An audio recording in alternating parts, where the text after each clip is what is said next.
আমি আপনার শালা, আমার 7 গুণ মাফ। আমার নেতা বলেছেন আই হ্যাভ এ প্ল্যান, এবং তার কি প্ল্যান সেটা আমি জানি। চলচ্চিত্র মরে গেলে দেশের বিশাল ক্ষতি হবে, এবং এই ক্ষতি যাতে না হয় সেভাবে সবাইকে সজাগ থাকা উচিত। অবশ্যই ভালো লাগলো, কারণ এটা তো পরিত্যক্ত অবস্থায় ছিল। এটাকে যে পর্যায়ে আনা হয়েছে, এটা আমাদের ফিল্মের একজন লোক এমডি হিসাবে আছে বলেই এটা সম্ভব হয়েছে। কারণ আমি মনে করি যে এটা মনের ব্যাপার ছিল।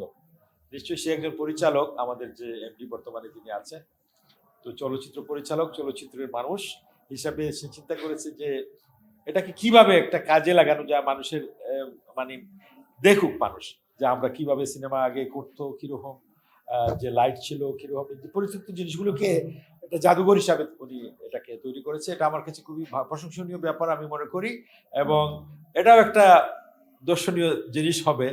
যারা বিদেশ থেকে দেখি আমরা আসে, এরা কিন্তু এফডিসি শুনলে তারা মনে করে যে এফডিসিতেই সিনেমা হয়, আর কোথাও মনে হয় না, এটাই মনে করে মানুষ।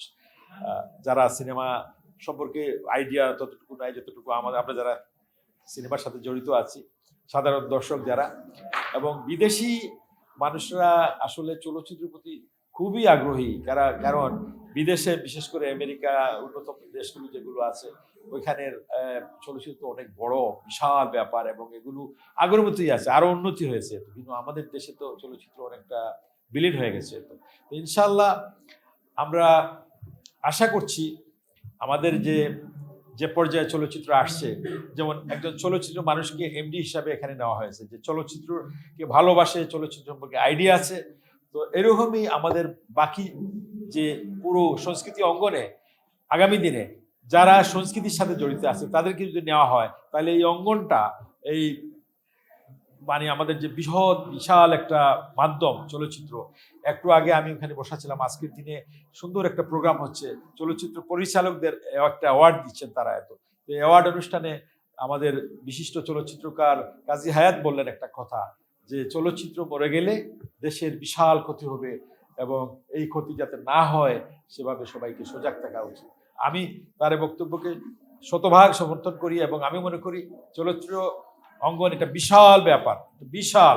কারণ আমাদের এই স্বাধীনতা সংগ্রাম, মহান স্বাধীনতা যুদ্ধে চলচ্চিত্র একটা নাম ছিল, একটা চলচ্চিত্রের জীবন থেকে নেয়া। সে চলচ্চিত্রকার জহির রাহান করেছিলেন। এই চলচ্চিত্রের মাধ্যমে কিন্তু আমাদের এই মহান মুক্তিযুদ্ধে বিশাল একটা ভূমিকা রেখেছিল।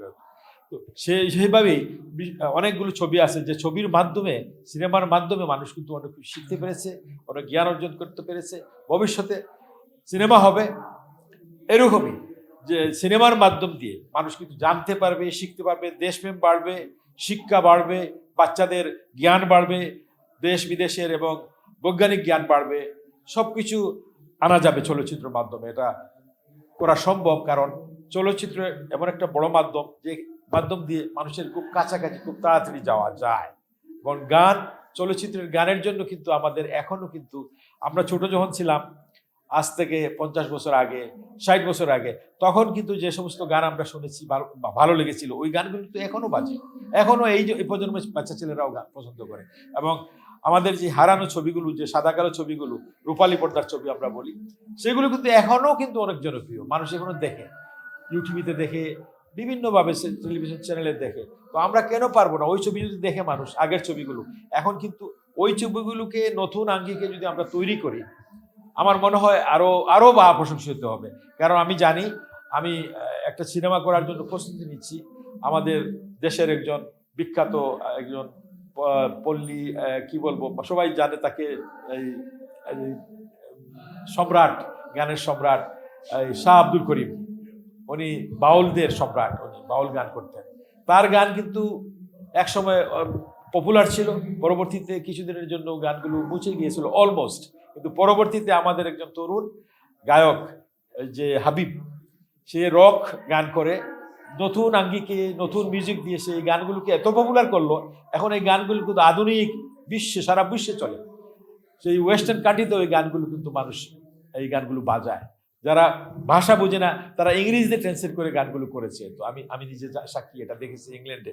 এই গানগুলো ইংল্যান্ড থেকে প্রথমে রিলিজ দেওয়া হয়েছিল 2003-4 সালের দিকে। তো এখন এগুলো সারা বিশ্বে, এই গানগুলোর সুর এত ভালো, তো সারা বিশ্বে ছড়িয়ে গেছে এই গান আমাদের দেশের শাহ আব্দুল করিমের গান, সেভাবে আমাদের চলচ্চিত্র ছড়িয়ে যাবে সারা ওয়ার্ল্ডে আমরা যদি সুন্দর করে করতে পারি। ইনশাল্লাহ এটা হবে, আমি খুব আশাবাদী। নতুন প্রজন্মে নতুন দেশে নতুন সরকার আসবে এবং এই সরকার আসবে 5ই আগস্টের পরে যে অনেক কিছু চেঞ্জ হবে। আমাদের দেশ, আমরা বলি নতুন বাংলাদেশ সামনে আসছে আমাদের জন্য, হয়তো তো নতুন কিছু আসবে। আমি দৃঢ়ভাবে বিশ্বাস করি। আমি একটা দল করি, বাংলাদেশ জাতীয়বাদী দল। সে দলের যে কালচারাল উইং, সে উইংয়ের আমি প্রধান। সেই জন্য আমি জানি আমার দলের যিনি বর্তমানে আমাদের যে ভারপ্রাপ্ত চেয়ারম্যান, তার সাথে আমার এই কালচারাল সাইড নিয়ে কথা হয়েছে, চলচ্চিত্র নিয়ে কথা হয়েছে। তিনি আমাকে বলেছেন এই সেক্টর নিয়ে আপনি চিন্তাধারা করেন, আমার হাত আপনার সাথে আছে। আমি ইনশাল্লাহ, আমি মনে করি আমরা অনেক পিছিয়ে আছি, এগুলো আমরা আগের জায়গায় নিয়ে আসবো এবং আরও উন্নত করব, আমরা আরও মডার্নাইজ করে আমাদের চলচ্চিত্র, আমাদের সংস্কৃতি অঙ্গনকে আরও শক্তিশালী করব এবং আমাদের আগামী প্রজন্ম ইনশাআল্লাহ বিদেশের দিকে তাকাবে না। তারা বিনদেশী যে চলচ্চিত্র, বিনদেশী সংস্কৃতির দিকে তারা আগ্রহী হবে না। এমনভাবে তৈরি করব তারা আমাদের স্বদেশের যে গান, স্বদেশের চলচ্চিত্র নিয়ে তারা চিন্তা করবে, এটাই দেখবে, এটাই বিশ্বে ছড়িয়ে দেবে আগামী প্রজন্ম। সেভাবেই আমরা চিন্তাধারা করছি। আমার নেতা বলেছেন আই হ্যাভ এ প্ল্যান, এবং তার কি প্ল্যান সেটা আমি জানি। ওনার যে 31 দফা আছে, এটাই প্ল্যান, ওনার প্ল্যান।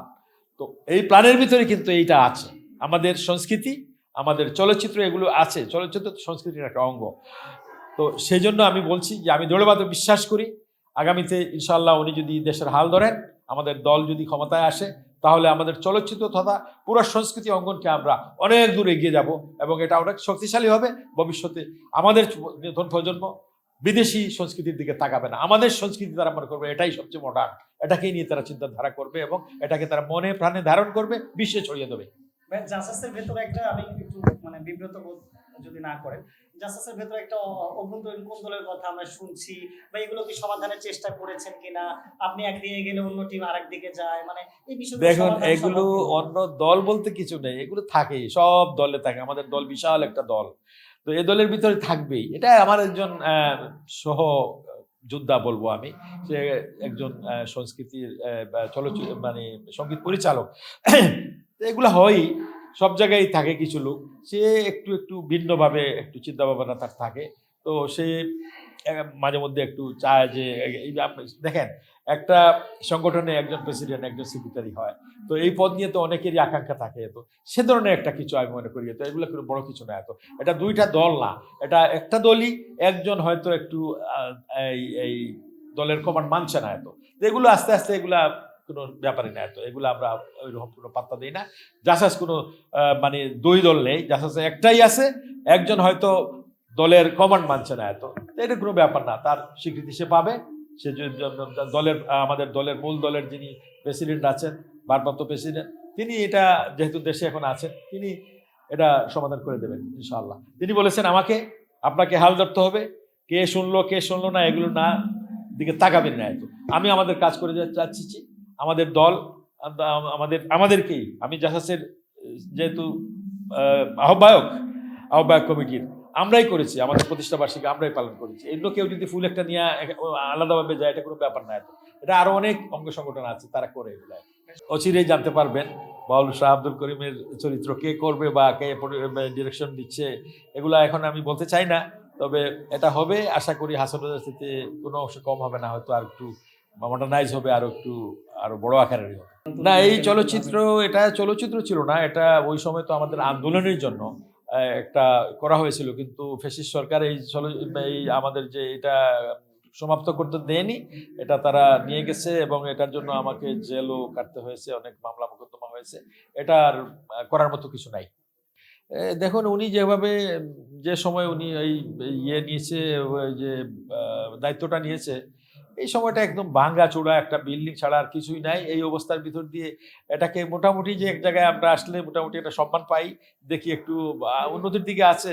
তো আশাবাদী যে আগামীতে যে একটা সরকার আসবে, এই সরকার তো হলো একটা, কি বলবো, এটা অস্থায়ী সরকার।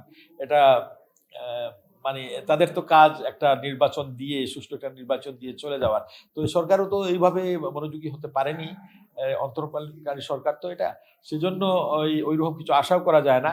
তো একটা সরকার আসুক, যে সরকার জনগণের সরকার হবে এবং দীর্ঘমেয়াদী থাকবে অন্তত 5 বছর, তখন দেখা যাবে সবাই ঠিকমতো কাজ করতে পারবে, সেই সুযোগ সুবিধা আসবে, বাজেট হবে, তখন যে মূল্যায়ন করা যাবে। তো এই সময়ে আমি এটা যে এইটুকু জায়গা থেকে যতটুকু আমি দেখতে পারলাম, আমি আশাবাদী, অনেক আশাবাদী যে এটা উন্নতি হবে। আমি তো বলি ওনাকে যে আমি আপনার শালা, আমার 7 গুণ মাফ, আপনি আমার দুলাভাই, আমার 7 গুণ মাফ। তো উনি হাসে। তো কদিন আগে উনি বলেছে আই এম হাফ সিলেটি। তো এটা আই প্রাউড, উনি যে বলে ওনাকে যে আমি হাফ সিলেটি।